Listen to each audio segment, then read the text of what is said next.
Hello हर कोई और Israel एक यूरोप वेस्टर्न सिटलर कॉलोनी की दूसरी किस्त में खुश आमदीद। आज की किस्त में हम ये सवाल पूछते हैं, अगर वो ज़ूनस्ट सिटलर्स जो अब इसराइल में रह रहे हैं उन्हें समीटुक होना चाहिए तो फिर इसराइली इब्रानी का लहजा ज़रा भी समीटुक क्यों नहीं लगता। हम इस सरजमीन पर नहीं रह सकेंगे अगर एक इस्लामी नाजी गजा में रह जाएगा। तो अरबी और इब्रानी दोनों समीटुक ज़ुबानें हैं, लेकिन फिर इसराइली इब्रानी का लहजा समीटुक क्यों नहीं लगता? कोई अंदाज़ा? क्या आप सोचते हैं कि शायद इसलिए कि इसे किसी समीटुक शख्स ने तख्लीक नहीं किया? जी हाँ, मैंने तख्लीक कहा। चलो हम इस मामले में गहराई से जाते हैं। दरहकीकत जदीद इब्रानी या इसराइली इब्रानी सिर्फ तकरीबन 150 साल से वजूद में है। इससे कबल कदीम इब्रानी अबाबल इब्रानी तकरीबन 2000 साल तक बोली नहीं जा रही थी। इसका इस्तेमाल अमूमन मुक़द्दस रसूमात, नमाजों, मुक़द्दस मतनों और कभी कभार शायरी या अदब में होता था, लेकिन इसे बोलना बंद कर दिया गया था। दरहकीकत तालमुड को इब्रानी में भी नहीं लिखा गया था, बल्कि इसे अरबी की एक कदीम शक्ल अरमी एरमेइक में लिखा गया था। तो फिर मौजूदा इसराइली इब्रानी का ज़ुहूर कब हुआ? सरकारी तौर पर जदीद इब्रानी को बोली जाने वाली ज़ुबान के तौर पर दोबारा मुतारफ़ कराने का सेहरा एक रूसी शख्स अलेज़र इत्ज़ाक पीरुलमैन के सर जाता है। वो एक ईशक्की नाज़ी यहूदी माहिर लिसानियात थे और उन्हें इब्रानी को दोबारा बोली जाने वाली ज़ुबान बनाने का बहुत शौक था।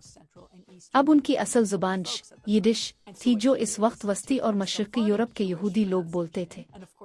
उन्होंने सिफारडी यहूदियों की तलफ़्फ़ुज़ को अपनाया, लेकिन इस पर रूसी, पोलिश और जर्मन ज़ुबानों के ज़ोरदार यूरोपी असरात डाल दिए, और इसी वजह से मसलन इसराइली इब्रानी में उआर को नहीं घुमाते जैसा कि समीटुक ज़ुबानों में होता है।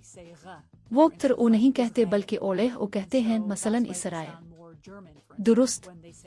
इसीलिए बाज़ औक़ात उनकी बोली जर्मन ज़ुबान से मुशाबे लगती है, जैसे वो हमस उ कहते हैं, जबकि सही तलफ़्फ़ुज़ हमाउस उ है।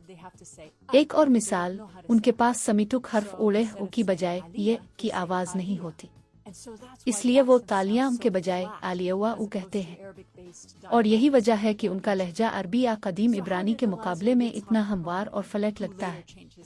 तो फिर अलेज़र इत्ज़ाक पीरुलमैन, जिसने बाद में अपना नाम तब्दील करके अलेज़र बिन हुदा रख लिया था, ने ये सब कैसे किया?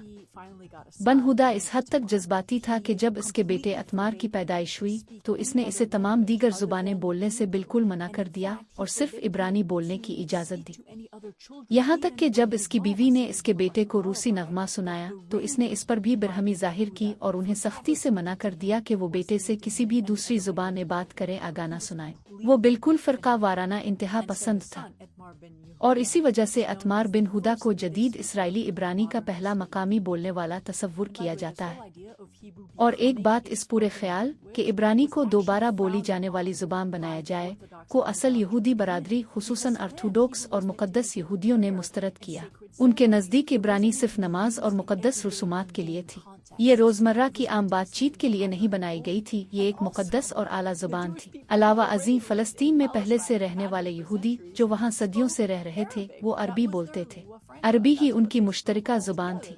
यहूदी, ईसाई, मुसलमान सब एक दूसरे से अरबी में बात करते थे, लेकिन आखिरकार ज़ूनस्ट तहरीक की वजह से इस ख्याल को काफ़ी सराहा गया कि एक खालिस यहूदी रियासत के लिए एक ख़ास ज़ुबान होनी चाहिए। 1922 में बरतानिया ने जदीद इसराइली इब्रानी को वहाँ की 3 सरकारी ज़ुबानों में से एक करार दे दिया, बाकी 2 अरबी और अंग्रेज़ी थी।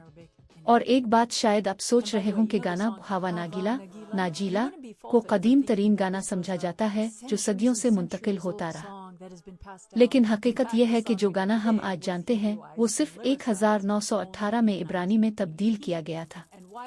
और उसके ये गाना ज़ूनस्ट तहरीक के खुशी के मौके पर लिखा गया था, जब उस्मानी सल्तनत गिर गई और बरतानिया ने बेलफोर डिक्लेरेशन के जरिए ज़ूनस्ट तहरीक को फ़लस्तीन की सरजमीन देने का वादा किया। आखिर में ये कहना मुश्किल है कि कदीम इब्रानी अबाबल इब्रानी का वाकई लहजा कैसा था, लेकिन इसके बावजूद यमनी इब्रानी के मुतासिर कुन लहजे से हमें कुछ अंदाज़ा लग सकता है कि वो कैसा लगता होगा। मैं उसके साथ चली जाऊंगी।